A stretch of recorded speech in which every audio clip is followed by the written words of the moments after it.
Y'all want to know one of the biggest things that I learned on my healing journey when it came to abandonment? Abandonment rarely has to do with somebody physically leaving. There are multiple different ways that you can be abandoned, but I think the two most important ones are when somebody is emotionally unavailable or when someone continuously breaks promises to you. Or at least that's how it showed up in my life. Every single relationship that you enter into is built off of emotional energy. You like that person, therefore you continue to engage with that person. But if one person refuses to be emotionally vulnerable with the other, there is no emotional energy exchange. And whether you believe it or not, we are energy, and there has to be reciprocity, which is something called sacred exchange. So if you are withholding your emotional energy from this person, you make them feel very alone in the relationship because they feel like things are not reciprocal, which makes them feel like you have abandoned them.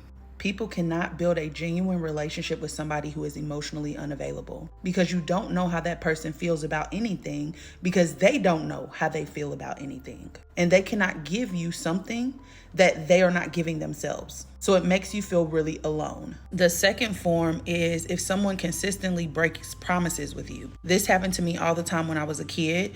And what it does is it breaks trust with yourself, and it also breaks trust with that other person because there is a point in time where you are consistently believing and having faith that this person is going to come through, even though they've never really showed up in that way, which causes you to abandon your own intuition and your own discernment because you hope that somebody else comes through. Hope is the annihilation of joy. You are deprioritizing your ability to experience joy right now by continuing to stay in a relationship with somebody who cannot show up for you. So not only is it self-abandonment, but it also is abandonment by the other person because you keep expecting them to be there and then they're just not, which impacts your self-worth and your self-esteem. Now, if this is happening from a parent, that's what we call mommy and daddy issues. Now, I had both. I had an emotionally unavailable parent, and I had a parent who consistently broke promises with me. Both of those things impacted my relationship with myself, but they also made me feel really alone. And I did not realize that until I was an adult. To clear up what I said in the beginning of the video, I understand that physical abandonment is hard as well. And that is probably one of the most prevalent forms of abandonment, or the most painful at least. But I just wanted to give a voice to those of us who had parents who were in our lives, but just could not show up in the way that we needed them to show up.